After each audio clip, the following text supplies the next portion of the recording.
दोस्तों, जीवन की रेस में चलते हुए अगर आप नहीं रुके, जीवन की रेस में चलते हुए आप नहीं रुके, कंसिस्टेंसी आपने रखी, तो आप हैं सबसे तेज।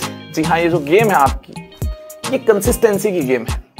जीवन में भी काफी जगह आपको यार ये सिमिलर पैटर्न देखने को मिल रहा होगा, जहां पर ज्यादा तेज चलने की जरूरत नहीं है, जहां पर यार कंसिस्टेंसी हो तो काम बन जाएगा। नीट और जेईई एग्जाम आपका कंसिस्टेंसी की डिमांड सबसे पहले करता है, उसके बाद यार सारी चीजें हैं, स्मार्ट वर्क, हार्ड वर्क, सब कुछ उसके बाद है। अगर आप हर रोज प्रिपरेशन कर रहे हैं तो यार बूंद बूंद से सागर बनता है, ये कहावत तो आपने सुनी होगी। तो तभी आपकी जो मेहनत है रिजल्ट में तब्दील होगी। आज की हमारी इस मुलाकात में फ्रोनलिच लैंगमियर आइसोथर्म से रिलेटेड हमें ढेर सारे क्वेश्चंस की करनी है बात, और हम कैटालिसिस की बात कर रहे होंगे। कैटलिस्ट का भी तो यार रिएक्शन में यही रोल है, रिएक्शन की स्पीड को इंक्रीज करता है या फिर रिएक्शन की स्पीड को डिक्रीज भी कर सकता है। कैटलिस्ट का भी यही रोल है। रिएक्शन में कंसिस्टेंसी अगर बनी है, कैटलिस्ट का इस्तेमाल कर लिया गया है, तो उस केस में यार स्पीड इंक्रीज भी हो सकती है, डिक्रीज भी हो सकती है। रिएक्टेंट के अलावा कोई सब्सटेंस हम यूज करते हैं जो कि रिएक्शन की स्पीड को अल्टर करता है, उसको हम कैटलिस्ट बोलते हैं। तो आज की हमारे इस बेहतरीन मुलाकात में हम यार कैटालिसिस को भी जान रहे होंगे। आज मेरी तबीयत खराब है, इसलिए लेक्चर आपको यार डिले मिल रहा है, लेक्चर में डिले मिल रहा है आपको। तो ये डिले नॉर्मली लेक्चर्स में आपको देखने को नहीं मिल पाएगा। कल रात को ही हाई फीवर था, तो जो रिकॉर्डिंग मुझे सुबह करनी थी, सुबह 4 बजे करनी थी, वो नहीं कर पाया। या लेट नाइट भी कभी कभी रिकॉर्डिंग करता हूँ, वो भी नहीं हो पाई। 3 मेडिसिन खाई मैंने, डॉक्टर के पास गया, मैंने बताया कि कोई ऐसी दवाई दीजिए कि मैं बिल्कुल बिंदास हो जाऊं, तेज हो जाऊं। तो यार डॉक्टर हंसते ही बोला कि ऐसा आपको क्या काम है? मैंने कहा यार बच्चों को पढ़ाना है। उन्होंने कहा कि सारे स्कूल कॉलेज तो बंद है, फिर बच्चों को कैसे पढ़ाना है? फिर मैंने आपका यूट्यूब चैनल दिखाया और बताया देखिए यहाँ पढ़ाना है, बच्चे इंतजार करते हैं। तो उन्होंने कहा ठीक है, आप ये 3 गोलियां लेंगे तो आराम मिलेगा। मैंने कहा आपको दुआएं मिलेगी। तो यार अब पहले से बेटर हूं, तो इसलिए लेक्चर लेने के लिए आप सभी के बीच मैं हाजिर हो गया हूं। उम्मीद है आप सभी ने लास्ट लेक्चर को अटेंड कर लिया होगा।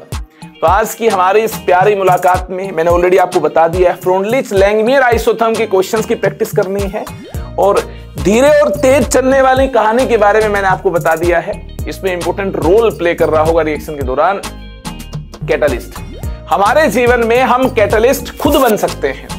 कैटलिस्ट हम खुद बन सकते हैं। कैसे?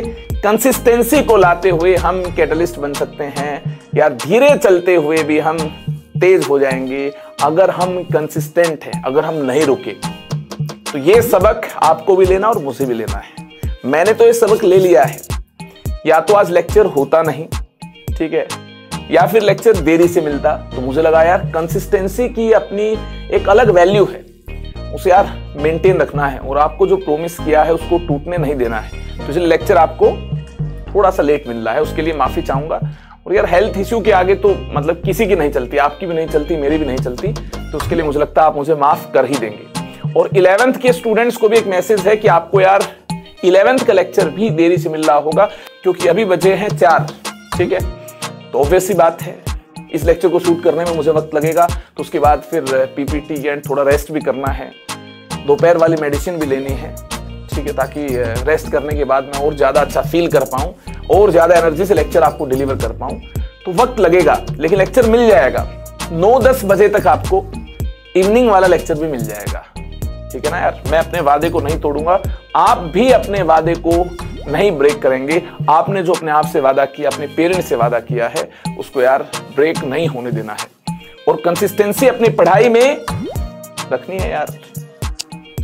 इससे बड़ा वेपन आपके लिए कुछ भी नहीं हो सकता है। आप कंसिस्टेंट है, आप मान लो 50% गेम आपने जीत ली है, बाकी और सारी चीजें इसके बाद हैं। कितना हार्ड वर्क करते हैं, कितना स्मार्ट वर्क करते हैं, उसकी कैलकुलेशन बाद में होगी। आप कंसिस्टेंट है ही नहीं, एक दिन बहुत पढ़ लिया नेक्स्ट डे 0, इसका मतलब आप हीरो से 0 ही हैं, आपका रिजल्ट नहीं आने वाला है।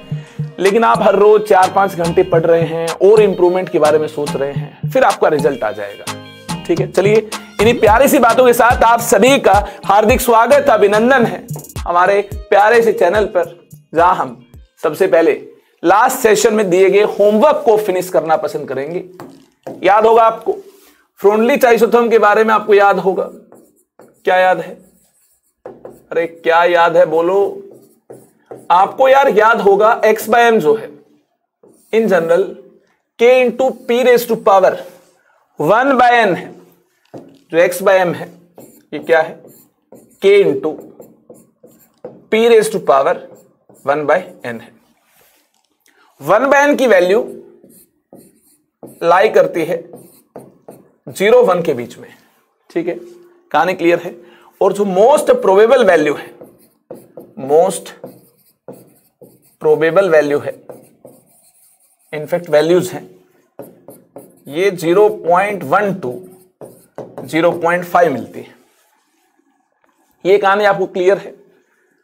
और लैंगमियर भैया ने क्या बताया था, वो सारी बातें आपको क्लियर हैं क्या? अकॉर्डिंग टू लैंगमियर आइसोथर्म आपको क्या मिलता है? x/m जो है ये AP/1 प्लस BP मिलता है, ठीक है, जहां पर A एंड B क्या है? कांस्टेंट है। तो चले आगे फिर, ये सारी बातें आपको क्लियर हैं। अगर आपको यार ये सारी बातें क्लियर हैं तो पहला क्वेश्चन देखिए, नीट 2019 में आया हुआ एक शानदार क्वेश्चन जिसको आप देखते ही अप्रोच कर पाएंगे। अभी अभी मैंने आपको बताया according to Freundlich isotherm x/m is equal to k into P raise to power 1/n। ये जो 1/n है, ये जो 1/n है ये 0 से 1 के बीच में लाई करेगा। अगर ये 1/n 0 से 1 के बीच में लाई करेगा तो 0.3 हो सकता है क्या? हाँ, 1/n 0.3 हो सकता है। क्या 1 से ज्यादा हो सकता है? 2.5 हो सकता है? नहीं हो सकता है। क्या नेगेटिव वैल्यू हो सकती है? नहीं हो सकती है। क्या नेगेटिव वैल्यू -1 हो सकती है? अरे नहीं हो सकती, कोई भी नेगेटिव वैल्यू नहीं होगी। तो ऐसे केस में x/m k into P raise to power 0.3 ये मोस्ट अप्रोप्रिएट है। ये ऑप्शन हो जाएगा इसका यार राइट आंसर। ये मामला क्लियर है। आगे देखिए, ध्यान से देखिए, x is amount of adsorbate and m is mass of adsorbent. Which of the following relation is not related to adsorption? Amount of adsorption को x/m से इंडिकेट किया जा सकता है, ठीक है। x/m क्या प्रेशर का फंक्शन है? हाँ यार, x/m is equal to k into P raise to power 1/n है। It is function of pressure, pressure का फंक्शन है, ये बात करेक्ट है। आगे देखिए, x/m is a function of temperature at constant pressure। constant pressure पर क्या टेम्परेचर वेरी करने से x/m वेरी होगा? हाँ जानते हैं। फिजियोजॉर्प्शन के केस में x/m टेम्परेचर इंक्रीज करने पर डिक्रीज होता है, और केमिजॉर्प्शन में एक्टिवेशन एनर्जी रिक्वायर्ड है, तो x/m टेम्परेचर अगर स्टार्टिंग में इंक्रीज करते हैं तो इंक्रीज होगा, बहुत ज्यादा टेम्परेचर रेंज में क्या होगा? x/m डिक्रीज होगा। ये आप जानते हैं। बॉन्ड ब्रेक होने से x/m हाइयर टेम्परेचर पर डिक्रीज हो जाएगा। फर्स्ट इंक्रीजेस देन डिक्रीजेस, ऐसा केमिजॉर्प्शन में होगा। फिजियोजॉर्प्शन में डिक्रीज ही कर रहा होगा x/m, इंटरेक्शन वीक हो जाएंगे तो डिक्रीज कर रहा होगा। मतलब ये स्टेटमेंट भी करेक्ट है, x/m टेम्परेचर का भी फंक्शन है। आगे देखिए, प्रेशर जो है ये फंक्शन है टेम्परेचर का। प्रेशर जो फंक्शन है टेम्परेचर का at constant x/m। Pressure function है टेम्परेचर का कांस्टेंट x/m पर। अगर हम कांस्टेंट कर दें x/m को और उसके इसमें टेम्परेचर को बढ़ा दें तो क्या होगा? प्रेशर ही तो इंक्रीज होगा। हाँ, और क्या होगा? x/m वेरी नहीं कर रहा है। ऐसे केस में अगर आप टेम्परेचर इंक्रीज कर रहे हैं तो जो गैस के पार्टिकल्स हैं उनकी वेलोसिटी इंक्रीज होगी, स्पीड इंक्रीज होगी, जो एडजॉर्ब नहीं हुए हैं, तो क्या होगा? ऐसे केस में प्रेशर इंक्रीज होगा। ये बात भी बिल्कुल सही है। x/m जो है P इंटू टी के इक्वल है। जी नहीं, ये P इंटू टी के इक्वल नहीं है। फिजियोजॉर्प्शन के केस में x/m टेम्परेचर के साथ डायरेक्टली रिलेटेड नहीं है। तो इसका राइट आंसर क्या हो जाएगा यार? इसका राइट आंसर हो जाएगा ऑप्शन डी, ठीक है, ये हो जाएगा इसका राइट आंसर। चले आगे, चलिए फिर नेक्स्ट क्वेश्चन देखिए। The Langmuir adsorption isotherm is deduced using assumption. क्या अजम्पशन होगी? लैंगमियर एडजॉर्प्शन आइसोथर्म को प्रपोज किया गया तो क्या अजम्पशन लेगी? ए ऑप्शन देखिए, the adsorption sites are equivalent in their ability to adsorb the particles. जी हां, सभी नेबरिंग साइट क्या है, इक्विवेलेंट हैं। गैस का मॉलिक्यूल जब एड्सॉर्ब होता है तो नेबरिंग साइट्स पर दूसरे मॉलिक्यूल प्रेजेंट हैं कि नहीं प्रेजेंट हैं, नेबर से उसका कोई लेना देना नहीं है, ऐसा लैंगमियर भैया ने माना था। तो यह स्टेटमेंट होगी correct. Heat of adsorption varies with coverage, ऐसी कोई बात नहीं की थी। हीट ऑफ एड्सॉर्प्शन से रिलेटेड कोई बात नहीं हुई थी। The adsorbed molecules interact with each other, नहीं नहीं नहीं नहीं, एक दूसरे से पड़ोसी मॉलिक्यूल्स का कोई लेना देना नहीं है। The adsorption takes place in multilayer, नहीं सिंगल लेयर ही माना था। ये सारी स्टेटमेंट इनकरेक्ट है, ए हो जाएगा इसका राइट आंसर। चले आगे, चलिए इसके बाद बात करते हैं एक और शानदार क्वेश्चन की। ए plot of log x by m versus log p for adsorption of a gas in solid surface give straight line. ये प्लॉट हम देख चुके हैं, जो स्टूडेंट्स नहीं जानते हैं उनको बताना चाहूंगा। x by m जो है यार, ये k into p raise to power 1 by n है। दोनों तरफ लॉगरिथम अप्लाई करने पर क्या होगा, मिलता log x by m is equal to log m into n, log m into n, log m plus log n। दोनों तरफ लॉगरिथम अप्लाई किया तो क्या हुआ, log k plus log p raise to power 1 by n। log m raise to power n है तो power कहां जाएगी, बाहर आ जाएगी। एक शानदार प्रॉपर्टी है लॉगरिथम की, m raise to power n है और इसका लॉगरिथम लिया गया तो पावर बाहर आ जाएगी। ठीक है, तो यहां से क्या मिल रहा होगा, यहां से मिल रहा होगा log x by m is equal to log k plus 1 by n log p। देखिए ये y है, log x by m ये y कोऑर्डिनेट है, is equal to 1 by n log p plus log k। ऐसा कुछ हमारे सामने है। ये y is equal to mx plus c की फॉर्म है, ये y is equal to mx plus c की फॉर्म है। यहां देखिए स्लोप कितना है, स्लोप 1 by n है। y इंटरसेप्ट देखिए कितना है, y इंटरसेप्ट log k है। ऐसे क्वेश्चंस बार बार एग्जाम में पूछे गए हैं, स्लोप बता दो, y इंटरसेप्ट बता दो। y इंटरसेप्ट इतना है तो k कितना होगा, ठीक है, स्लोप इतना है तो n की वैल्यू क्या होगी। ऐसे ढेर सारे अनेकों क्वेश्चंस, तमाम क्वेश्चंस एग्जाम में देखने को मिल पाए हैं, तो कोई टेंशन नहीं है। यहां तो स्लोप की बात की गई है, ये form y is equal to mx plus c type की है, तो यहां से देखते ही हमें पता चल रहा है स्लोप क्या होगा, 1 by n होगा। स्लोप अगर 1 by n होगा तो इसका राइट आंसर क्या हो जाएगा यार, ऑप्शन डी हो जाएगा इसका राइट आंसर। चले आगे, फिर ये कहानी क्लियर है तो आगे चले। फिर ये देखिए, adsorption of a gas follows Freundlich adsorption isotherm. ठीक है ना, गैस एड्सॉर्ब हो रही है, फ्रोनलीज एड्सॉर्प्शन आइसोथर्म फॉलो हो रहा है, कोई टेंशन नहीं है। अगर ये आइसोथर्म यहां फॉलो होगा तो ऐसे केस में x is the amount of gas adsorbed on mass m। ठीक है, the plot of x by m versus log p। log x by m आएगा, यहां पर प्रिंटिंग मिस्टेक है, log x by m versus log p। ठीक है, दोनों तरफ लॉगरिथम अप्लाई किया गया है, यहां से पता चल रहा है। It's shown in the graph, it's shown in the graph, graph में दिखाया गया है x by m is proportional to, देखिए यार x by m प्रोपोर्शनल है p raise to power 1 by n के साथ, क्योंकि फ्रेंडलिच आइसोथर्म और फ्रोनलिच आइसोथर्म के अकॉर्डिंग हमें यार ऐसा एक्सप्रेशन मिलता है। फ्रेंडलिच बोल लो, फ्रोनलिच बोल लो, यार काम होना चाहिए। प्रोनाउंसिएशन पे कहां जा रहे हो, देखिए काम हमारा हो जाएगा। x by m directly related है p raise to power 1 by n के साथ। ठीक है, तो ऐसे केस में आपसे पूछा गया है कि p रेज टू पावर क्या है, ये 1 by n किसके इक्वल है। तो आपकी नॉलेज के लिए बता दूं, जब दोनों तरफ आप लॉगरिथम लेंगे तो जो स्लोप आएगा, जो स्लोप आएगा वही 1 by n है, वही 1 by n है। वहां से आइडिया होगा। तो क्या करना है, इस 1 by n के लिए दोनों तरफ लॉगरिथम लेना है, तो क्या मिलेगा, log x by m is equal to log k, power बाहर आ जाएगी, 1 by n log p, मतलब y is equal to c plus mx की फॉर्म है। और यहां देखिए स्लोप कितना है, यहां स्लोप साफ तरीके से देखने को मिलता है, tan थीटा है और इसकी वैल्यू m है, और m किसके इक्वल है, 1 by n के इक्वल है। स्लोप 1/n है, और यहां से देखना स्लोप के ऊपर कमेंट करना है, तो डायरेक्टली हम कमेंट कर पाएंगे tan theta perpendicular by base होता है, परपेंडिकुलर आपको दिया है, बेस आपको दिया है 2/3। tan थीटा की वैल्यू अगर 2/3 है मतलब 1/n की वैल्यू 2/3 है। tan थीटा की वैल्यू साफ तरीके से देखने को मिलता है, परपेंडिकुलर बाय बेस 2/3 है। tan थीटा की वैल्यू अगर 2/3 है, स्लोप 2/3 है, तो 1/n की वैल्यू कितनी है? 2/3 है।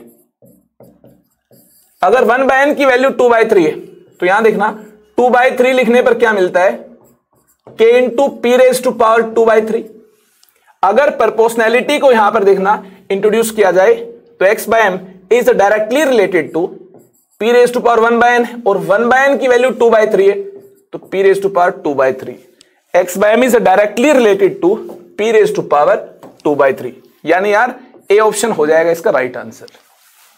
अरे वाह, ऐसे काफी तरीके से बातें घुमा रखी होंगी, लेकिन क्वेश्चन का आंसर इसके चारों तरफ घूम रहा होगा। तो आपको क्या करना है? दोनों तरफ लॉगरिदम अप्लाई करते हुए ये वाली फॉर्म लिख देनी है, फिर अपना दिमाग इस्तेमाल करना है, आंसर आ जाएगा, टेंशन नहीं लेनी है।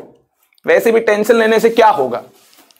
देखिए, if x gram of gas is adsorbed by m gram of adsorbent at pressure P, किसी प्रेशर P पर x ग्राम गैस एडजॉर्ब हो गई है, ठीक है। The plot of log x/m versus log P is linear. गली का हर बच्चा जानता है कि जो प्लॉट होगा ये लीनियर होगा। जब फ्रोंडलिच आइसोथर्म से जो हमें मैथमेटिकल फॉर्म मिलती है उसमें दोनों तरफ लॉगरिदम अप्लाई करते हैं, then that mathematical form will be of the type y is equal to mx plus c, यानी y इंटरसेप्ट भी होगा, और y इंटरसेप्ट अगर मैं सही हूं, मुझे याद आ रहा है, देखिए log k होगा। यहां से मैं y इंटरसेप्ट मिल पाया, y इंटरसेप्ट देखना log k, दोनों तरफ लॉगरिदम अप्लाई करने पर जो स्लोप मिल पाया हमें ये 1/n है।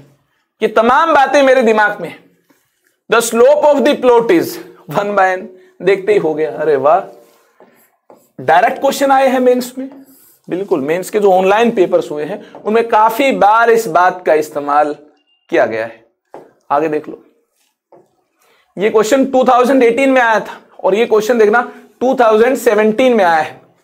The adsorption of gas on the surface follows Freundlich isotherm, very important है ये फ्रोंडलिच आइसोथर्म। एनसीईआरटी बुक में फ्रोंडलिच आइसोथर्म ही एक ऐसी मैथमेटिकल फॉर्म है जिससे रिलेटेड न्यूमेरिकल आसानी से बन सकता है। तो यार इस पर आपको गौर देना है। Plot of log x/m versus log p gives a straight line with slope is equal to 0.5। आप जानते हैं x/m k into p raise to power 1/n according to Freundlich isotherm, और दोनों तरफ लॉगरिदम अप्लाई करने पर log x/m is equal to log k plus 1/n log p, ऐसा हमें मिलता है। स्लोप देखना 0.5 है, अगर स्लोप 0.5 है मतलब 1/n की वैल्यू 0.5 है, इसका मतलब यही है 1/n की वैल्यू 0.5 है। इसका मतलब है यार यहां 1/n को 0.5 आप डालोगे, 1/n को आप 0.5 पुट करेंगे तो x/m क्या मिलता है? Directly related to p raise to power 0.5 ये मिलता है। Adsorption is independent of pressure, गलत बात है। Adsorption is proportional to pressure, pressure की पावर भी होगी, पावर 1 नहीं है। Adsorption is proportional to square root of pressure, हाँ पावर 0.5 है मतलब पावर 1/2 है, मतलब पावर 1/2 है, मतलब p का अंडर रूट है, ठीक है ना यार, मतलब p का स्क्वायर रूट है। तो ये बात बिल्कुल सही है, ये बात बिल्कुल सही है। Adsorption is proportional to square of pressure p raise to power 2, नहीं ऐसा नहीं है, अंडर रूट ऑफ प्रेशर है। ऑप्शन सी हो जाएगा इसका करेक्ट आंसर। चलिए भाई मजा आ गया। इसके बाद देखिए 2016 में एक ऐसा क्वेश्चन आ चुका है, for a linear plot of log x/m versus log p। अरे इतनी बार क्वेश्चन आया है, दोनों तरफ लॉगरिदम अप्लाई करने के बाद जो y is equal to mx plus c type की जो फॉर्म बनती है उस पर इतनी बार क्वेश्चन आया। जी हाँ, यही आपको फील करवाना मेरा मकसद है कि फ्रोनलिच आइसोटोन कितना ज्यादा इंपॉर्टेंट है। आपको पहले से ही पता है, एग्जाम में यहीं से क्वेश्चन आएगा, फिर नहीं करेंगे तो बताइए मिस्टेक आपकी या मेरी? आपकी मिस्टेक, ऑब्वियस सी बात है। मेरा तो 5% रोल ही है, लेकिन ये 5% रोल बहुत बड़ा हो जाता है। इस 5% रोल पर ही आपका 95% डिपेंडेंट होता है। मतलब आपकी सक्सेस में मेरा कंट्रीब्यूशन तो 5% है, बचा 95%। उसमें आप अपना खेल रचते हैं, लेकिन वो 95% आप तब अपना खेल रच पाएंगे जब ये 5% से जो डेटा आपको डिलीवर होना है ये सही तरीके से डिलीवर हो जाए। ठीक है, और यहां 5% में चाहे मैं अपनी जान दे दूं तब भी सिलेक्शन नहीं हो पाएगा जब तक आप पूरा ध्यान नहीं लगाएंगे, आप पूरी शिद्दत से काम नहीं करेंगे। ये बात आपको समझनी होगी।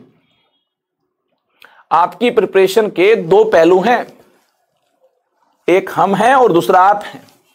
ठीक है, for a linear plot of log x by m versus log p in Freundlich isotherm which of the following statement is correct?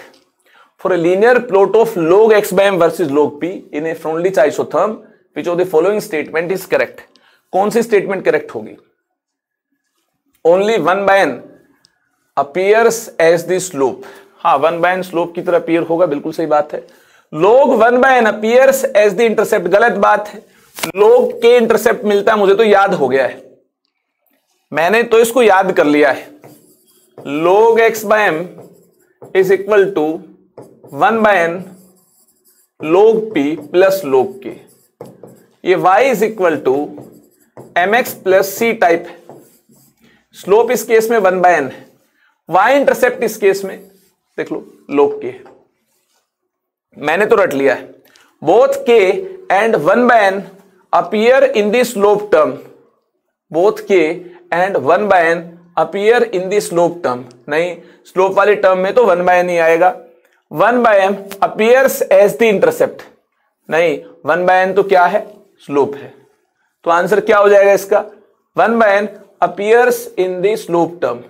ठीक है ना, 1 by n स्लोप की जो टर्म है m है उसमें अपीयर होगा। तो ए ऑप्शन हो जाएगा इसका राइट आंसर। चले आगे, फिर चलिए आगे चलते हैं। ये देखिए इंटीजर टाइप क्वेश्चन भी आ चुका है, तो यार ऐसे क्वेश्चन को भी अप्रोच करना हमें आना चाहिए। 2020 में ही आया है। The mass of gas adsorbed x दे रखा है on adsorbent whose mass is m at pressure p, at various pressure p. A graph between log x by m and log p gives straight line. ये तो गली का हर बच्चा जानता है, ग्राफ स्ट्रेट लाइन होगा। तो क्या बोलेंगे हम? log x by m is equal to 1 by n log p plus log k। सभी बच्चों ने इसको याद कर लिया होगा। ठीक है, gives स्ट्रेट लाइन। हाँ, y is equal to mx plus c की फॉर्म है, स्ट्रेट लाइन है। With slope is equal to 2। हाँ, स्लोप 2 के इक्वल है। ये जो स्लोप है ये 2 के इक्वल है। 1 by n किसके इक्वल है? 2 के इक्वल है। And intercept equal to 0.4771। Intercept किसके इक्वल है? 4771 के इक्वल है। The value of x by m at a pressure of 4 atm।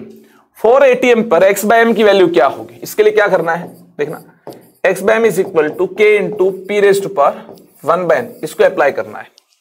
तो आपको ये बात समझनी होगी, स्लोप 2 के इक्वल है, यानी 1 by n की वैल्यू कितनी है? 1 by n की वैल्यू 2 है। पहली बात तो आपको ये समझनी होगी। प्रेशर 4 atm है तो यहां 4 डालना होगा आपको। ठीक है, k की वैल्यू आपको y इंटरसेप्ट से मिल रही होगी। जैसा कि आप देख रहे हैं y इंटरसेप्ट इस केस में 0.4771 है, मतलब c की जो वैल्यू है ये 0.4771 है। मतलब आप क्या करेंगे, log k को इक्वेट कर देंगे 0.4771। एंटी लोगरिथम आप अप्लाई कर दोगे तो क्या मिलता है? एंटी लोगरिथम अप्लाई करने पर आपको यहां से देखिए क्या मिलता है, k is equal to 10 raise to power 0.4771 ये मिलता है। मतलब अगर log 3 0.4771 के इक्वल है तो यहां k की क्या वैल्यू डालें कि 0.4771 मिल जाएगा, ये हमें यहां से पता चल रहा है। क्या वैल्यू डालें?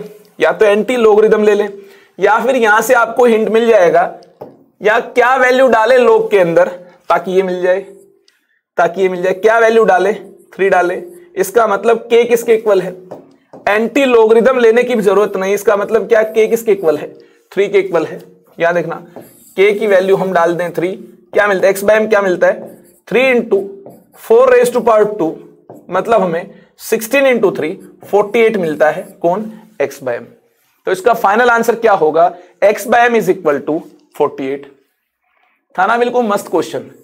ऐसा ही मस्त क्वेश्चन देखना यार, सितंबर वाले अटेम्प्ट में ही आ चुका है, 2020 में ही आ चुका है। देखिए सिमिलर क्वेश्चन है, दिमाग लगाएंगे तो आंसर आ जाएगा।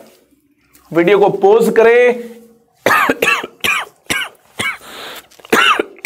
सॉरी, वीडियो को पॉज करें। फ्रेंडली आइसोथर्म पर बेस्ड दोनों तरफ लोगरिथम अप्लाई करने से रिलेटेड एक शानदार क्वेश्चन आपके सामने है। मुझे लगता है अगर आपने इसको सच्चे दिल से किया है, पूरा ध्यान लगाया आपने इसको अंडरस्टैंड करने में, तो ये आपसे अपने आप हो जाएगा और कॉन्फिडेंस भी बिल्ड हो जाएगा।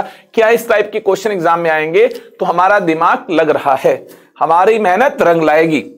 देखिए, for friendly adsorption isotherm A plot of log x/m along y axis and log p along x axis gives a straight line। अरे भैया कितनी बार बताओगे बात, समझ आ गई हमें, स्ट्रेट लाइन है, ठीक है, आपके दिमाग में यही चल रहा है ना, हाँ समझ आ गई, स्ट्रेट लाइन है जिसका स्लोप 1/n है और y इंटरसेप्ट क्या है, k है। The intercept and slope for the line is 0.4771। Intercept तो इतना है एंड स्लोप 2 है। तो मास ऑफ गैस एडजॉर्ब्ड पर ग्राम ऑफ एडजॉर्बेंट, पर ग्राम ऑफ एडजॉर्बेंट मतलब मास ऑफ एडजॉर्बेंट आपको 1 ग्राम कंसिडर करना है। If the initial pressure is 0.04 atm is dash dash dash, मतलब क्या करना है, देखिए बिल्कुल सिंपल है, इसका सॉल्यूशन बिल्कुल सिंपल है। x/m में m को 1 डालना है और x की वैल्यू आपको फाइंड करनी है। x फाइंड करने के लिए आपको k पता होना चाहिए, आपको p पता होना चाहिए और इसकी पावर 1/n है, आपको 1/n पता होना चाहिए। इसमें p की वैल्यू तो आपको साफ साफ दी गई है, प्रेशर है 0.04, ठीक है, ये 0.04 आपको दिया है।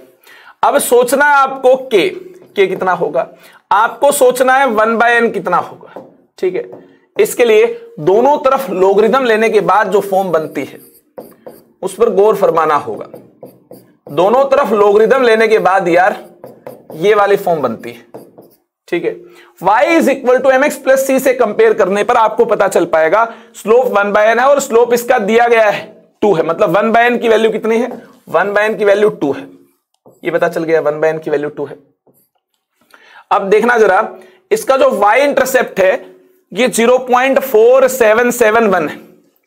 अगर आप यहां पर log k को अगर आप log k y इंटरसेप्ट है, ये y = mx + c टाइप की फॉर्म है और यहां देखना y इंटरसेप्ट जो है log k है। अगर यहां पर y इंटरसेप्ट की वैल्यू मतलब c की वैल्यू log k की वैल्यू 0.4771 है, तो k कितना होगा, साफ तरीके से देखने से पता चलता है। इस पिटारे में क्या डालें, इस जादू के पिटारे में log में हम क्या डालें ताकि हमें 0.4771 मिल जाए। देखिए इसमें हम क्या डालें ताकि हमें 0.4771 मिल जाए, इसका आइडिया दिया गया है। इसमें हम 3 डालें, क्या डालें, इसमें हम 3 डालें, मतलब k की वैल्यू क्या है, इनडायरेक्टली आपको समझाया गया है k की वैल्यू क्या है, k की वैल्यू 3 है। तो यहां देखना k की वैल्यू 3 पुट करने पर क्या मिलता है, k की वैल्यू 3 पुट कर दी, इसको सोल्व करते हैं। 3 × 4 × 10⁻² है, ये 0.04 को मैंने लिख लिया 4 × 10⁻², और इसकी पावर यार 2 है, ठीक है, ये हो जाएगा 3 × 16 × 10⁻⁻4, ये हो जाएगा 48 × 10⁻⁻4। अरे इसका आंसर भी 48 आ गया, हाँ भैया इसका आंसर भी 48 आ गया। देखना कितनी सारी तमाम बातों को जो इस क्वेश्चन में यूज हुई थी यहां कॉपी कर लिया गया। ये बातें वही बच्चे समझ सकते हैं जिन्होंने सच्ची मेहनत की है, ठीक है ना यार। फर्जी लोगों का इस एग्जाम में कोई काम नहीं है। सच्ची मेहनत तो रिजल्ट में तब्दील हो ही जाएगी। जिन बच्चों से ये क्वेश्चन हो गया था सितंबर अटेम्प्ट में, तो सितंबर 6 को, ठीक है ना यार, अलग सीटिंग में जो पेपर हुआ, तो उसमें यार अगर बच्चों ने यहां मेहनत की, सितंबर 2 को जो एग्जाम हुआ उसको सोल्व कर लिया, तो सितंबर 6 को जो एग्जाम हुआ उसमें सिमिलर टाइप का क्वेश्चन आया था, ये अपने आप बन गया होगा। इनफैक्ट अगर आपने यार पिछले सालों के क्वेश्चन अगर किए हों, इस टाइप के क्वेश्चन किए हों, तो आपको नहीं लगता कि दोनों तरफ लोग अप्लाई करने के बाद ये तमाम बातें आप खुद से भी देख सकते थे? लगता है ना ये? तो फिर यार एग्जाम में क्या पूछा जाएगा ये पहले से आपको पता है। बस आपको अपने सिलेबस को पूरे फोकस से, ईमानदारी से कवर करना है, सच्ची मेहनत करनी है। सच्ची मेहनत तो रंग लाएगी। अब बात करते हैं कैटालिस्ट की, बात करते हैं कैटालिसिस की। बर्जीलियस भैया ने 1835 में टर्म इंट्रोड्यूस की कैटालिस्ट, ठीक है। कैटालिस्ट किन सबस्टांसेस के लिए इन्होंने टर्म यूज की? Substances which alter rate of chemical reaction, जो रिएक्शन की रेट को बढ़ा भी सकते हैं घटा भी सकते हैं, which alter rate of chemical reaction and themselves remain chemically and quantitatively unchanged after the reaction, ठीक है ना यार। Such type of substances are named as catalyst. ऐसे सबस्टांसेस जो रेट को बिना कंज्यूम हुए, बिना अपने केमिकल नेचर को चेंज किए इन्फ्लुएंस करते हैं, रेट को बढ़ा भी सकते हैं घटा भी सकते हैं, ऐसे सबस्टांसेस को कैटालिस्ट बोलते हैं। And this phenomena is named as catalysis. इस फिनोमिना को कैटालिसिस बोलते हैं। कैटलिस्ट का एक शानदार एग्जांपल मैं आपके सामने पेश करना चाहूंगा।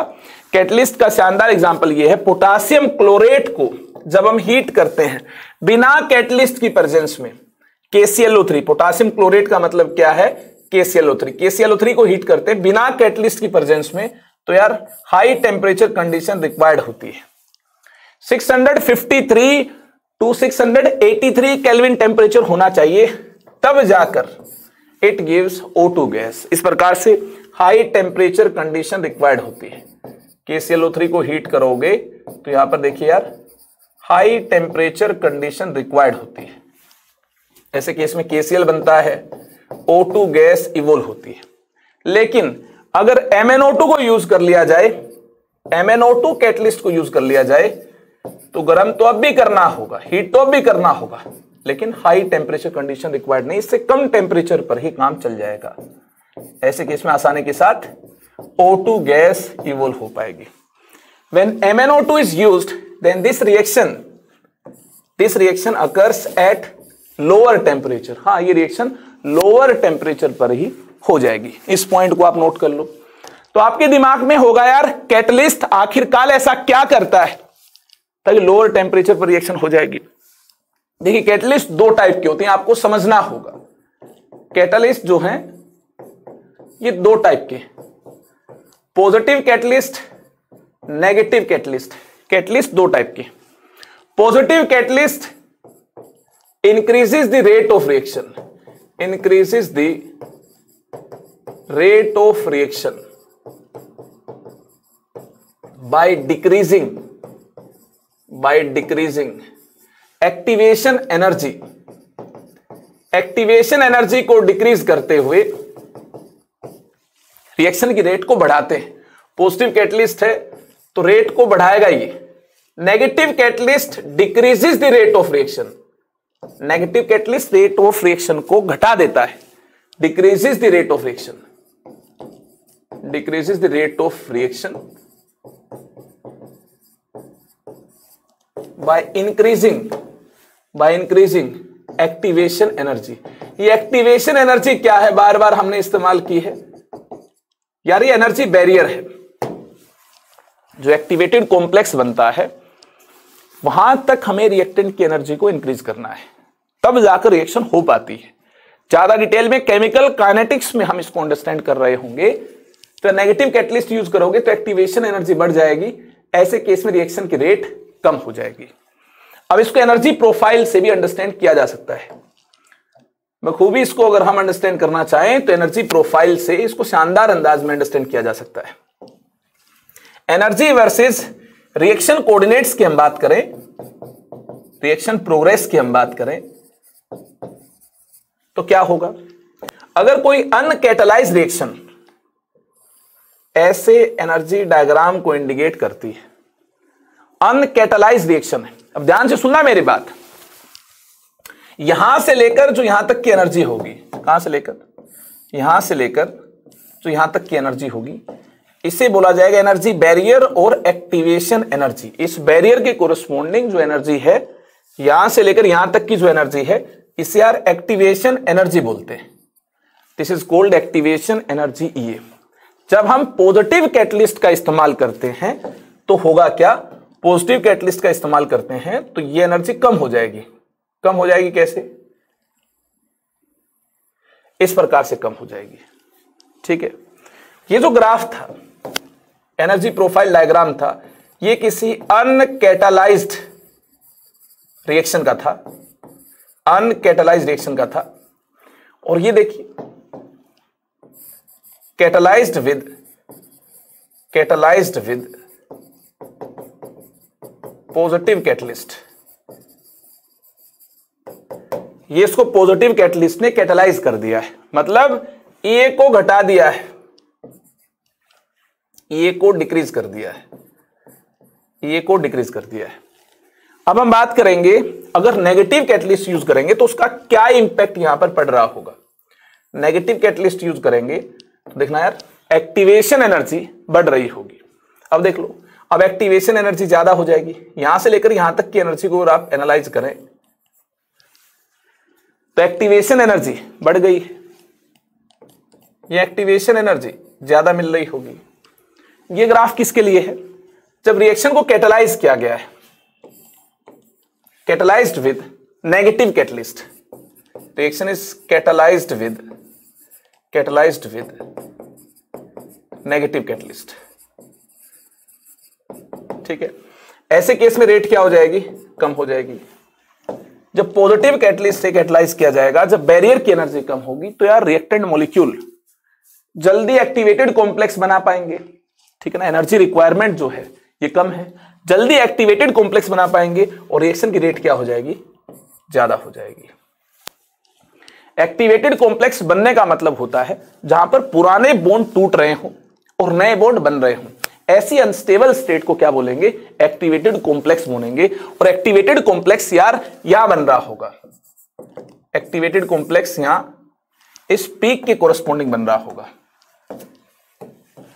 नेगेटिव कैटलिस्ट को इस्तेमाल में लेकर आओगे तो इस बैरियर की एनर्जी देखना, कि एक्टिवेशन एनर्जी देखना, एक्टिवेटेड कॉम्प्लेक्स की एनर्जी देखना क्या मिल रही होगी? ज्यादा मिल रही होगी। रिएक्शन की रेट कम रहेगी। यही तो बोला है, रेट कम रहेगी। लेकिन अगर हम पॉजिटिव कैटलिस्ट को इस्तेमाल में लेकर आते हैं तो ऐसे केस में देखना, एक्टिवेटेड कॉम्प्लेक्स की जो एनर्जी है ये कम हो जाएगी, एक्टिवेशन एनर्जी क्या हो जाएगी? कम हो जाएगी। लो एनर्जी रिक्वायरमेंट होगी तो ऐसे केस में यार रिएक्शन तो जल्दी हो पाएगी। हाँ, कम एनर्जी यहां रिक्वायर्ड होगी रिएक्शन होने के लिए, तो कम एनर्जी तो यार कम टाइम में ही यूटिलाइज हो जाएगी, मुझे लगता है कम टाइम में ही अवेलेबल हो जाएगी, तो रिएक्शन की रेट ज्यादा होगी। कहानी क्लियर है कि नहीं है? लेकिन यहां पर गौर फरमाने वाली एक बात है, जहां रिएक्टेंट था कैटलिस्ट यूज करने से उसी एनर्जी स्टेट पर रिएक्टेंट होगा। जहां प्रोडक्ट था अनकैटालाइज्ड रिएक्शन के केस में, कैटलिस्ट यूज करने से प्रोडक्ट सेम बनता है, सेम बनता है तो देखना यार उसी एनर्जी स्टेट पर यहां प्रोडक्ट मिल रहा होगा। मतलब डेल्टा एच की value, H product minus H reactant, product और रिएक्टेंट की एनर्जी डिफरेंस की अगर हम बात करें, डेल्टा एच की वैल्यू की बात करें या फिर प्रोडक्ट और रिएक्टेंट की एनर्जी डिफरेंस की बात करें, ये प्रोडक्ट की एनर्जी है, ये रिएक्टेंट की एनर्जी है, जो एनर्जी डिफरेंस है ये हमेशा सेम मिलेगा। इस एनर्जी डिफरेंस को डेल्टा एच बोलते हैं, जो कि होता है H product minus H reactant. It is unaffected by, लिख लो, it is unaffected by presence of catalyst. ये कैटलिस्ट की प्रेजेंस से यार अनअफेक्टेड होगा। कैटलिस्ट के बारे में तमाम बातें अगर आप जानना चाहते हैं तो इसके लिए आपको यार कैरेक्टरिस्टिक्स ऑफ कैटलिस्ट को जानना बेहद जरूरी है। अब हम कैटलिस्ट की ढेर सारे कैरेक्टरिस्टिक्स को जानेंगे, ढेर सारी प्यारी प्यारी मीठी मीठी बातें हम कैटलिस्ट से रिलेटेड जानेंगे। क्या पता एग्जाम में थ्योरेटिकल क्वेश्चन आ जाए। हाँ, मैंने देखा है जेई नीट जैसे बड़े एग्जाम्स में मैंने गौर से देखा है प्रीवियस ईयर क्वेश्चंस को, ऐसे क्वेश्चंस आए हैं। तो ऐसी तमाम बातें कैटलिस्ट से रिलेटेड हमें यार जाननी चाहिए। Point number 1, a catalyst remains unchanged in mass and chemical composition at the end of reaction. Catalyst कभी कंज्यूम नहीं होगा, कैटलिस्ट का केमिकल नेचर कभी चेंज नहीं होगा, मास कभी चेंज नहीं होगा, कैटलिस्ट का केमिकल नेचर कभी चेंज नहीं होगा। However physical state can be changed, मतलब सॉलिड है पाउडर्ड फॉर्म में कन्वर्ट हो जाए, ऐसा हो सकता है। फिजिकल स्टेट चेंज हो सकती है, सॉलिड है लिक्विड में कन्वर्ट हो जाए, ऐसा हो सकता है, लेकिन केमिकल नेचर कभी चेंज नहीं होगा। कैटलिस्ट कभी रिएक्ट नहीं होगा, मतलब उसका ओवरऑल रिएक्शन में देखा जाए तो मास चेंज नहीं होगा। कहानी क्लियर है। Catalyst are highly efficient, catalyst काफी ज्यादा एफिशिएंट होते हैं। कौन से टाइप के? Finally divided state of catalyst is more efficient. Catalyst को जब पाउडर्ड फॉर्म में कन्वर्ट कर दिया जाए, पाउडर्ड फॉर्म में कन्वर्ट कर दिया जाए as compare to solid form, तो ये वाला ज्यादा एफिशिएंट होगा। पाउडर्ड फॉर्म में कैटलिस्ट ज्यादा एफिशिएंट होगा। ये पाउडर्ड फॉर्म है और ये सॉलिड फॉर्म है, सॉलिड फॉर्म है। Catalyst in powdered form is more efficient. क्यों एफिशिएंट होगा? Because greater surface area is available for more adsorption. Reactant molecule catalyst के सरफेस पर यार एड्जॉर्ब हो रहे होंगे, रेट ऑफ एड्जॉर्प्शन ज्यादा होगी। पाउडर्ड फॉर्म के केस में सरफेस एरिया ज्यादा होगा।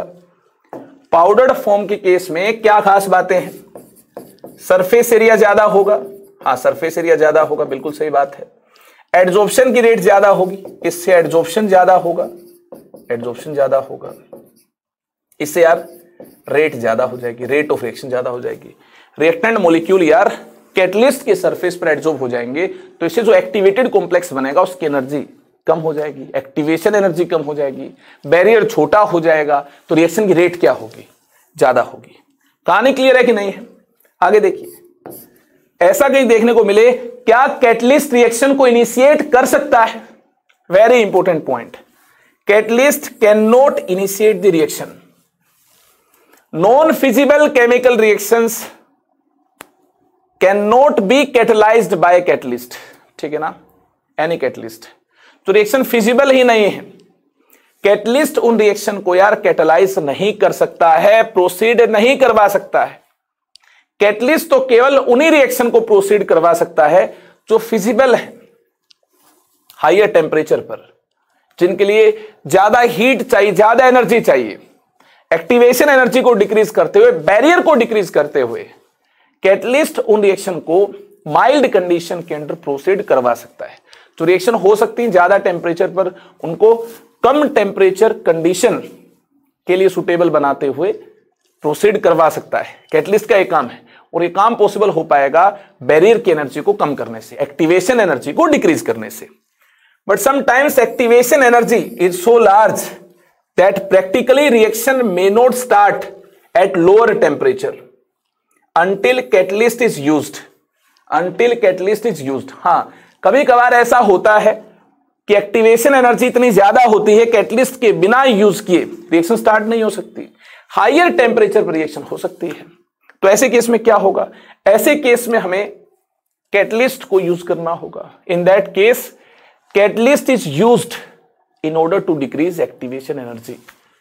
ठीक है, then reaction can take place if catalyst is used. हाँ, कैटलिस्ट यूज करोगे, एक्टिवेशन एनर्जी डिक्रीज होने से अगर रिएक्शन हो रही है तो आप यार डेफिनेटली कैटलिस्ट को यूज करते हुए लोअर टेम्परेचर पर माइल्ड कंडीशन के अंदर आप रिएक्शन को प्रोसीड करवा सकते हैं।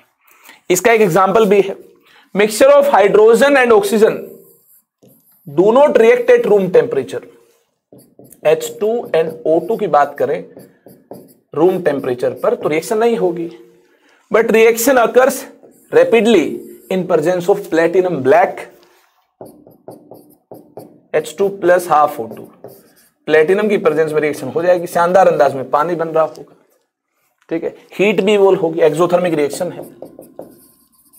तो रिएक्शन हो सकती है हाईयर टेम्परेचर पर स्पार्क प्रोड्यूस करने पर, ठीक है ना यार।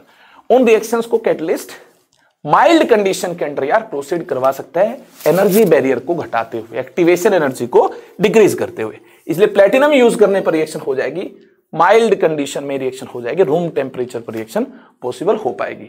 लेकिन ऐसे ही बिना कैटलिस्ट यूज की तो एनर्जी बैरियर बड़ा है, रिएक्शन हो ही नहीं पाएगी। अरे कहानी क्लियर है कि नहीं है?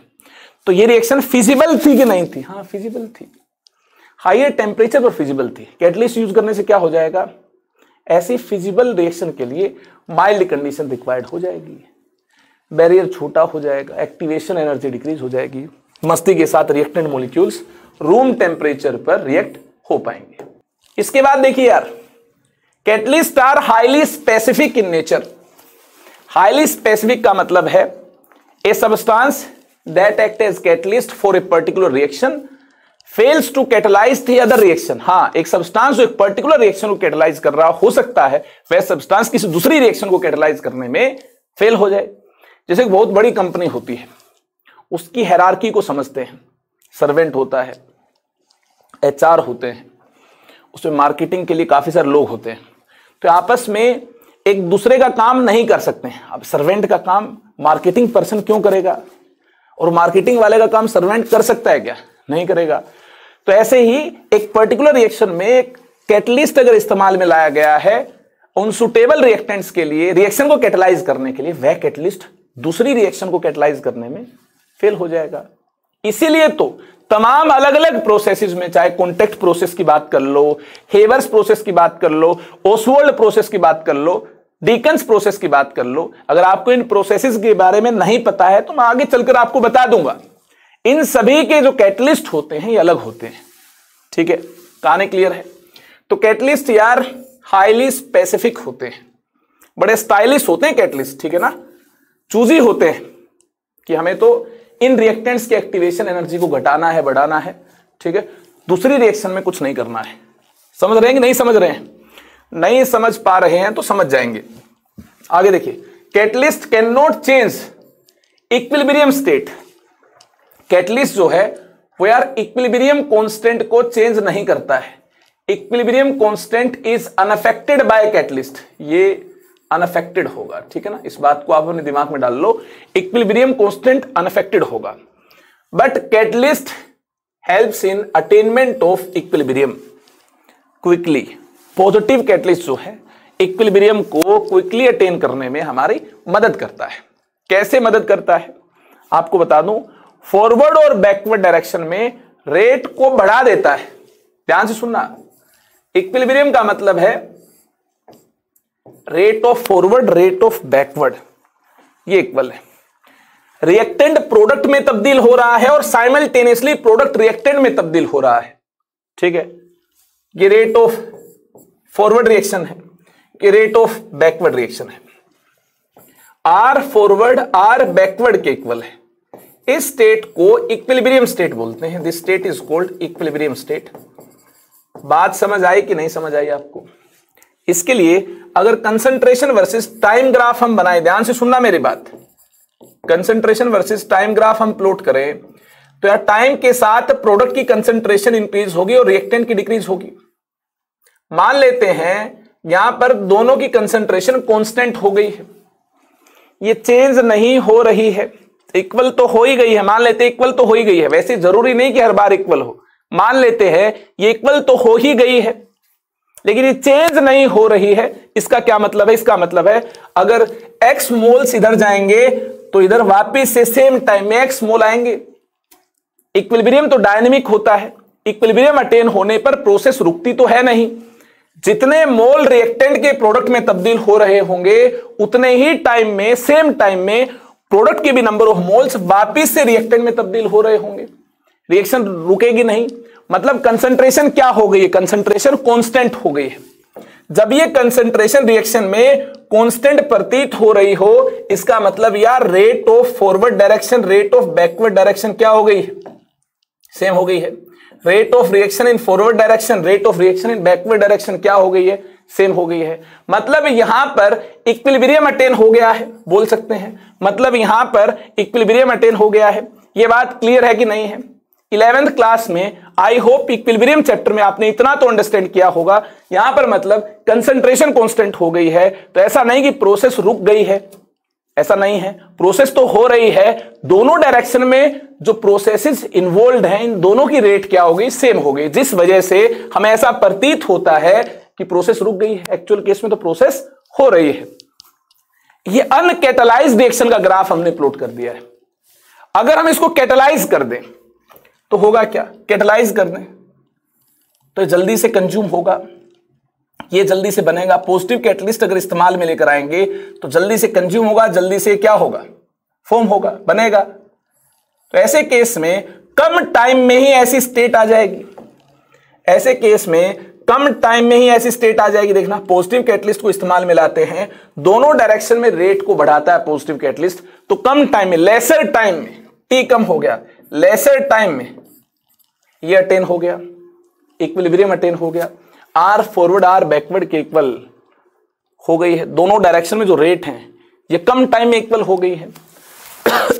कैटलिस्ट तो दोनों डायरेक्शन में होने वाली रिएक्शन की स्पीड को क्या करेगा? इंक्रीज करेगा। पॉजिटिव कैटलिस्ट आर फॉरवर्ड को भी इंक्रीज करेगा और आर बैकवर्ड को भी इंक्रीज करेगा, इससे टाइम रिड्यूस हो जाएगा। वहीं बात करें नेगेटिव कैटलिस्ट की, नेगेटिव कैटलिस्ट इसको भी घटा देगा, इसको भी घटा देगा और ज्यादा टाइम लग रहा होगा। नेगेटिव कैटलिस्ट को इस्तेमाल में लाओगे तो ज्यादा टाइम लग रहा होगा, यहां इक्विलिब्रियम यहां जाकर अटेन होगा। यहां टाइम देखना बढ़ गया है। कब? जब आप नेगेटिव कैटलिस्ट को इस्तेमाल में लेकर आए हो। यहां पर आपने नेगेटिव कैटलिस्ट को इस्तेमाल में लिया है, ठीक है। यहां पर आपने पॉजिटिव कैटलिस्ट को इस्तेमाल में लिया है। कहानी क्लियर है कि नहीं है? यहां आपने पॉजिटिव कैटलिस्ट को इस्तेमाल में लिया है, टाइम घटा दिया इसने, ठीक है।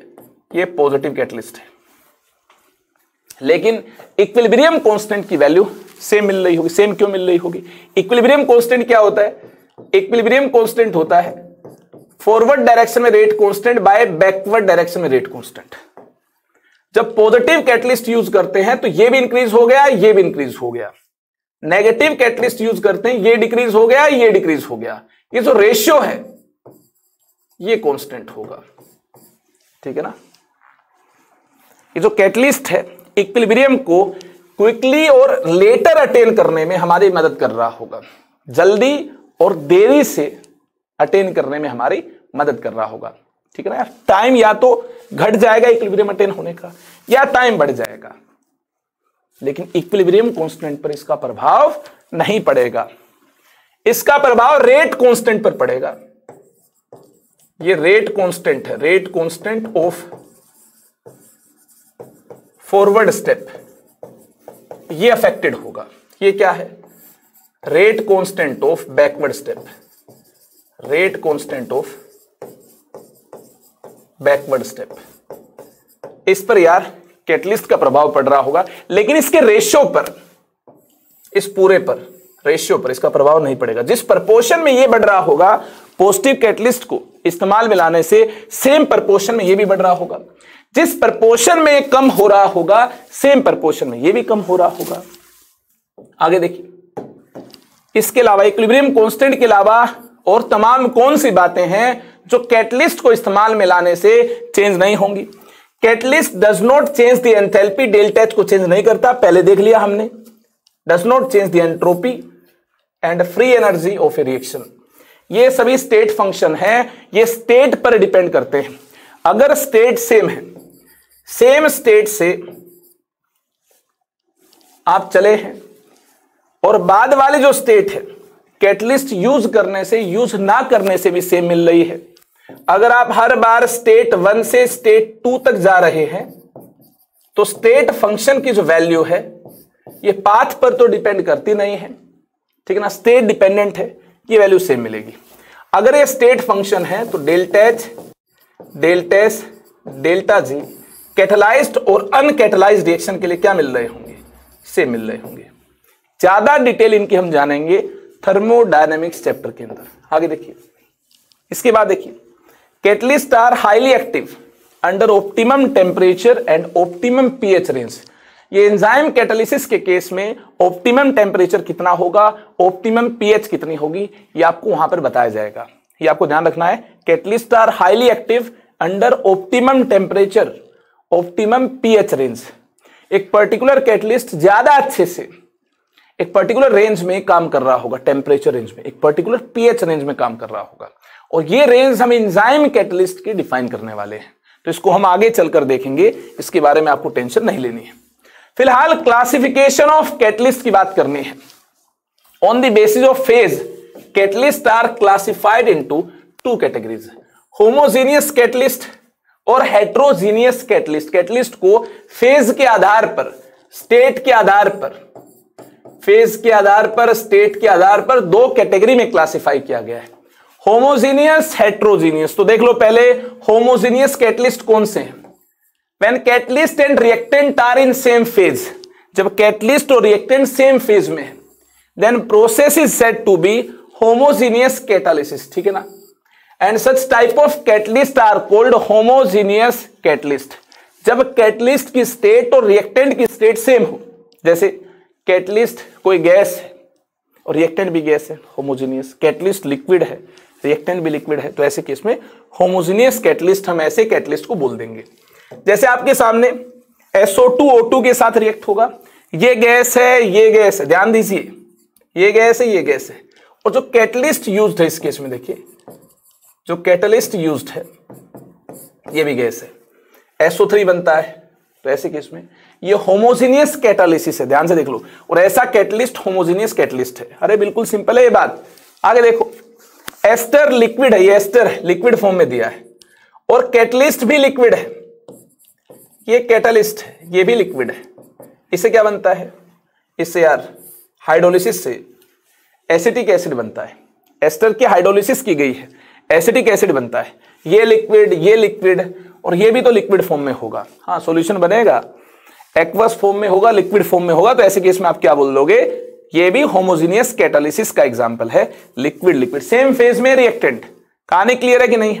और यहां पानी डाला गया होगा और पानी का फेज भी क्या है, लिक्विड है। आगे देखिए, एग्जांपल को याद कर लो। ये सुक्रोज है, पानी में है सुक्रोज, एक्वस फॉर्म में है, पानी लिक्विड है, पानी के साथ रिएक्शन हुई है। और ये कैटलिस्ट देखिए, ये कैटलिस्ट देखिए, H2SO4 लिक्विड, इसका फेज सेम है। इसे ग्लूकोज, फ्रक्टोज, एक्वस बनते हैं। हाँ, सॉल्यूशन में होंगे, एक्वस फॉर्म में होंगे, ठीक है। जैसे कि इसमें हम बोल सकते हैं रिएक्टेंट का फेज और कैटलिस्ट का फेज देखिए सेम है। किसका एग्जांपल होगा, होमोजेनियस कैटालिसिस का एग्जांपल होगा। और ऐसे कैटलिस्ट को होमोजेनियस कैटलिस्ट बोलेंगे।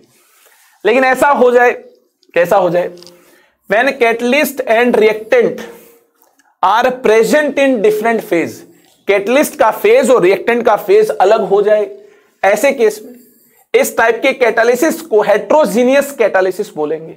क्या बोलेंगे, heterogeneous catalysis. Catalyst is called heterogeneous catalyst. देखिए कुछ हेट्रोजीनियस इंपोर्टेंट कैटलिस्ट आपके सामने है। पहले आपने देखा SO2 गैस O2 गैस के साथ रिएक्ट हो रही है, NO कैटलिस्ट यूज किया गया है, SO2 आएगा यहां पर, NO गैस यूज किया गया है, सेम फेज था, तो होमोजेनियस कैटालिसिस का एग्जांपल था। लेकिन यहां देखिए कैटलिस्ट का फेज अलग है, कि कैटालिस्ट है इसका फेज अलग है, सॉलिड फेज है, देख लो इनका फेज गैस है, ये फेज अलग है, तो हेट्रोजीनियस कैटालिसिस का एग्जांपल है। ये फेमस प्रोसेस हेबर्स प्रोसेस है, नोट कर लो, हेबर्स प्रोसेस है। ये अमोनिया का सिंथेसिस होता है, पी ब्लॉक में भी आपने अंडरस्टैंड किया होगा हेबर्स प्रोसेस को, ठीक है। यहां देखिए iron solid, N2 gas, H2 gas, phase अलग है, ये सॉलिड फेज है कैटलिस्ट का, और यहां देखना रिएक्टेंट का फेज अलग है। तो ऐसे कैटालिसिस को क्या बोल देंगे, हेट्रोजीनियस कैटालिसिस बोल देंगे। आगे देखिए, अमोनिया के साथ O2 रिएक्ट हो, प्लेटिनम यहां यूज किया गया कैटलिस्ट, प्लेटिनम सॉलिड है, अमोनिया गैस है, O2 गैस है, और ये कैटलिस्ट देखिए सॉलिड है, तो फेज अलग हुआ कि नहीं हुआ? क्या बनेगा इस केस में? फेज तो अलग हुआ, बनेगा NO और पानी बनेगा। ठीक है, ओसवाल्ड प्रोसेस का ये की स्टेप है। ये कौन सी प्रोसेस है? ये ओसवाल्ड प्रोसेस है, याद कर लो, ये उसका की स्टेप है। कहानी क्लियर है? ये भी हेट्रोजीनियस कैटलिस्ट का एग्जांपल होगा, रिएक्टेंट से इसका फेज अलग है। आगे देखिए, vegetable oil unsaturated hydrocarbon liquid form में H2 गैस के साथ रिएक्ट हो, फेज अलग हो गया इनका और कैटलिस्ट का फेज भी अलग हो गया। निकल कैटलिस्ट यूज किया गया है, इससे वनस्पति घी बनता है, वेजिटेबल घी बनता है। इस रिएक्शन को हाइड्रोजिनेशन रिएक्शन बोलते हैं। यहां देखिए, निकल कैटलिस्ट यूज हुआ है। हेट्रोजीनियस कैटालिसिस का एग्जांपल है कि नहीं है? हाँ, अलग स्टेट में कैटलिस्ट देखना, लिक्विड, गैस, सॉलिड, इनका फेज सेम नहीं है। ऐसे कैटलिस्ट को हम क्या बोलेंगे? अगर रिएक्टेंट मॉलिक्यूल्स का फेज और कैटलिस्ट का फेज अलग है तो ऐसे कैटलिस्ट को हम क्या बोलेंगे? Heterogeneous catalyst. और ऐसे कैटालिसिस को क्या बोलेंगे? हेट्रोजीनियस कैटालिसिस बोलेंगे। ये सारे एग्जांपल याद कर लो, याद हो गया है? तो आज हमने यार कैटालिसिस और कैटलिस्ट के बेसिक पार्ट को अंडरस्टैंड कर लिया है। आज थोड़ी तबीयत भी ठीक नहीं है तो ज्यादा लंबा लेक्चर मैंने नहीं रखा है, बट फिर भी जितना मैंने आपको पढ़ाया पूरी एनर्जी डालकर मैंने आपको यार लेक्चर डिलीवर किया है। उम्मीद आप क्लास नोट्स बना लेंगे, बार बार रिवीजन कर लेंगे और आप कंफर्टेबल हो गए होंगे अब इस चैप्टर के अंदर। काफी आसान चैप्टर है, थ्योरी को गो थ्रू करना है, याद रखना है, समझते समझते अगर आगे चलोगे तो याद करना आपको अच्छा फील होगा, लेकिन रटने की कोशिश करोगे तो यार ये काम आपके लिए काफी ज्यादा पेचीदा हो जाएगा, आप नहीं कर पाएंगे, आप बोर हो जाएंगे, कुछ टाइम बाद इसको छोड़ देंगे। तो यार एंटरटेनमेंट तो तभी बनी रहेगी इस काम के अंदर जब आप इसको समझ समझ कर डील करेंगे। उम्मीद है आप अपनी पूरी समझदारी लगा रहे होंगे, पूरी लगन के साथ आप इसको अंडरस्टैंड कर रहे होंगे। चलिए अगले लेक्चर में मिलते हैं, सुबह 9 बजे मिलते हैं अगले लेक्चर में, है ना, ऑन टाइम मिलते हैं। आज तबीयत खराब थी, एक बार फिर से बता दूं, जो केवल इस लेक्चर का लास्ट पार्ट सुन रहे हैं उनको बता दूं, आज तबीयत खराब थी, फीवर था, हाई फीवर था, 3-3 गोली लेकर आप सभी के बीच में हाजिर हुआ हूं, तो थोड़ा सा अच्छा फील कर रहा हूं। अब फिर से मेडिसिन लेनी है, रेस्ट करूंगा, उसके बाद फिर 11th का लेक्चर मैं आपको डिलीवर कर रहा हूँ। तब तक के लिए आप अपने नोट्स बना लो सरफेस केमिस्ट्री के, उनको बार बार रिवाइज कर लो, ठीक है। अब हम मिलेंगे नेक्स्ट क्लास में। थर्सडे को क्लास होती नहीं, आप जानती हैं, अब हमारी क्लास होगी फ्राइडे को, हमारी मुलाकात फ्राइडे को होगी, ठीक है। थर्सडे को अगर मेरी तबीयत ठीक हुई तो कोई स्पेशल लेक्चर मैं आपको दूंगा, जैसे कि काफी सारे स्टूडेंट्स केमिकल बॉन्डिंग की भारी डिमांड कर रहे हैं, तो मुझे तो उम्मीद है 99% की मैं ठीक हो जाऊंगा, तो आपको यार केमिकल बॉन्डिंग का लेक्चर मिल रहा होगा। तब तक के लिए आप अपना ख्याल रखिए, मैं अपना ख्याल रखता हूं, ठीक है, और यार पढ़ाई करते रहें। Bye bye, take care, love you all.